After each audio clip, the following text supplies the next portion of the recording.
ബന്ധങ്ങളുടെ ആഴവും വിശ്വാസത്തിന്റെ വെളിച്ചവും നഷ്ടമായിക്കൊണ്ടിരിക്കുന്ന ഒരു ആധുനിക ലോകത്താണ് നാം ഇന്ന് ജീവിക്കുന്നത്.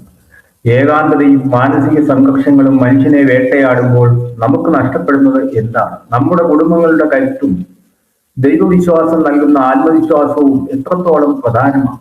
കഴിഞ്ഞ ദിവസം നമ്മുടെ മുഖ്യമന്ത്രി ശ്രീ വി സതീശൻ ഒരു ചടങ്ങിൽ നടത്തിയ ഹൃദയസ്പർശിയായ ചില ചിന്തകളിലേക്കാണ് നാം ഇന്ന് വിരൽ ചൂണ്ടുന്നത്.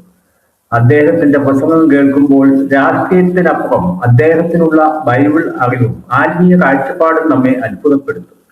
കുടുംബത്തെയും വിശ്വാസത്തെയും ജീവിത ദൗത്യങ്ങളെയും കുറിച്ച് അദ്ദേഹം പങ്കുവച്ച മനോഹരമായ ആ ആശയങ്ങൾ ഇതായിരുന്നു: ഒരു ദേവാലയം വെറുമൊരു കെട്ടിടമല്ല എന്ന് ഓർമ്മിപ്പിച്ചുകൊണ്ടാണ് അദ്ദേഹം സംസാരിച്ചു തുടങ്ങിയത്. വിശ്വാസികളുടെ തീക്ഷ്ണമായ പ്രാർത്ഥനകൾ ഉയരുമ്പോഴാണ് ഒരു ദേവാലയം യഥാർത്ഥ ദേവാലയമായി മാറുന്നത്. നമ്മുടെ പ്രാർത്ഥനകൾ കേവലം സ്വാർത്ഥമായ ആവശ്യങ്ങൾക്ക് വേണ്ടി മാത്രമാകരുത്, മറിച്ച് നന്മ നിറഞ്ഞ ഒരു കുടുംബത്തിനും ഉള്ള സമാധാനമുള്ള ഒരു സമൂഹത്തിനും വേണ്ടിയുള്ളതാകണം. കാരണം നല്ലൊരു സമൂഹവും നല്ലൊരു കുടുംബവും ഉണ്ടെങ്കിൽ മാത്രമേ നമുക്ക് ഓരോരുത്തർക്കും ഇവിടെ സമാധാനത്തോടെ ജീവിക്കുവാൻ കഴിയും. മോശയുടെ ദൗത്യവും കത്തിയെരിഞ്ഞ മുൾപ്പടർപ്പും പുറപ്പാട് പുസ്തകത്തിൽ നിന്നുള്ള സംഭവങ്ങൾ ഉദ്ധരിച്ചുകൊണ്ട് ഈജിപ്തിലെ അടിമത്തത്തിൽ കഴിഞ്ഞിരുന്ന ഇസ്രായേൽ ജനത്തെ മോചിപ്പിക്കുവാൻ ദൈവം മോശ പ്രവാചകനെ ഏൽപ്പിച്ച മഹത്തായ ദൗത്യത്തെക്കുറിച്ച് അദ്ദേഹം സംസാരിച്ചു. കത്തിയെരിഞ്ഞ മുൾപ്പടർപ്പിലൂടെ സംസാരിച്ച ദൈവം മോശയ്ക്ക് നൽകിയ "ഞാൻ നിന്നോടുകൂടെ ഉണ്ടാകുമെന്ന" അതേ വാഗ്ദാനം തന്നെയാണ് ഇന്നത്തെ പ്രതിസന്ധികളിലും നമുക്ക് വഴികാട്ടിയാവുന്നത്. അന്ധകാരത്തിലേക്ക് വെളിച്ചം കൊണ്ടുവരിക യോഹന്നാന്റെ സുവിശേഷവും ഉൽപ്പത്തി പുസ്തകവും ഓർമ്മിപ്പിച്ചുകൊണ്ട് അദ്ദേഹം പറഞ്ഞു. ഈ ലോകത്തിലെ അന്ധകാരത്തെ അകറ്റി പ്രകാശം പരത്തുക എന്നതാണ് നമ്മുടെ ഓരോരുത്തരുടെയും ദൗത്യം. കേവലം ഭക്തി കൊണ്ട് മാത്രമല്ല, നമ്മുടെ നല്ല കർമ്മങ്ങൾ കൊണ്ടും ചുറ്റുമുള്ളവരുടെ ജീവിതത്തിലെ ഇരുൾ മാറ്റാൻ നമുക്ക് സാധിക്കണം. പൊതുപ്രവർത്തനവും രാഷ്ട്രീയവും ഒരു പൊതുപ്രവർത്തന എന്ന നിലയിൽ സ്വന്തം നിലപാടും അദ്ദേഹം വ്യക്തമാക്കുന്നുണ്ട്. ജനങ്ങളുടെ സങ്കടങ്ങൾ മാറ്റി കണ്ണീരൊപ്പാനും അവരുടെ ജീവിത നിലവാരം ഉയർത്താനും സാധിക്കുന്ന പ്രവൃത്തിയാണ് യഥാർത്ഥ രാഷ്ട്രീയ പ്രവർത്തനവും സാമൂഹിക പ്രവർത്തനവും. മറ്റുള്ളവരുടെ ജീവിതത്തിലേക്ക് ഇരുട്ടല്ല, മറിച്ച് പ്രകാശം കൊണ്ടുവരാനാണ് നാം ശ്രമിക്കേണ്ടത്. കുടുംബവും കുഞ്ഞുങ്ങളുടെ വളർച്ചയും. കുടുംബങ്ങളുടെ പ്രാധാന്യത്തെക്കുറിച്ച് ലോകത്തോട് ഏറ്റവും കൂടുതൽ സംസാരിച്ചിട്ടുള്ളത് ക്രൈസ്തവ സഭകളാണെന്ന് അദ്ദേഹം ഓർമ്മിപ്പിക്കുന്നു.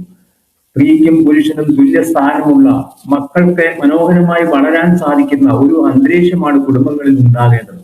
വിശുദ്ധ വേദപുസ്തകത്തിലെ 128-ാം സങ്കീർത്തനം ഉദ്ധരിച്ചുകൊണ്ട് ദൈവവഴിയിൽ ജീവിക്കുന്ന മനുഷ്യന്റെ അധ്വാനം അനുഗ്രഹിക്കപ്പെടുമെന്നും അവന്റെ കുടുംബം നന്മയുടെ പ്രതീകമായി മാറുമെന്നും അദ്ദേഹം വ്യക്തമാക്കുന്നു. അചഞ്ചലമായ ദൈവവിശ്വാസത്തിന്റെ അടിത്തറയിൽ നിന്നുകൊണ്ട് വേണം കുഞ്ഞുങ്ങളെ വളർത്താൻ. ജീവിതത്തിൽ പ്രതിസന്ധികളും പ്രയാസങ്ങളും ഉണ്ടാകുമ്പോൾ തളർന്നു പോകാതെ അവയെ നേരിടാനുള്ള ആത്മവിശ്വാസം നൽകുന്നത് ഈ ദൈവവിശ്വാസമാണ്.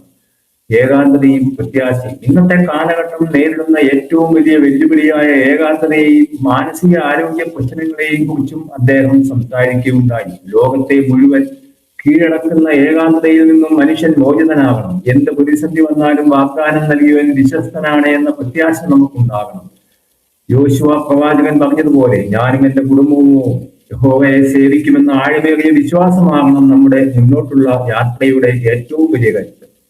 പീഡിപ്പിക്കപ്പെടുന്നവർക്കൊപ്പം നിലകൊള്ളുക. രാജ്യത്തെ ക്രൈസ്തവ സമൂഹം നേരിടുന്ന പ്രതിസന്ധികളെയും പരീക്ഷണങ്ങളെയും സൂചിപ്പിച്ചുകൊണ്ട് എത്ര വലിയ വെല്ലുവിളികളെയും മറികടന്ന ചരിത്രമാണ് ക്രൈസ്തവ സഭയ്ക്കുള്ളതെന്നും അദ്ദേഹം ഓർമ്മിപ്പിക്കുന്നു. തളർന്നു പോകാതെ കഷ്ടപ്പെടുന്നവരുടെയും വേട്ടയാടപ്പെടുന്നവരുടെയും കൂടെ നിൽക്കുകയാണ് യഥാർത്ഥ ക്രിസ്തീയ മാതൃകയെന്നും അദ്ദേഹം നമ്മെ ഓർമ്മിപ്പിക്കുന്നു.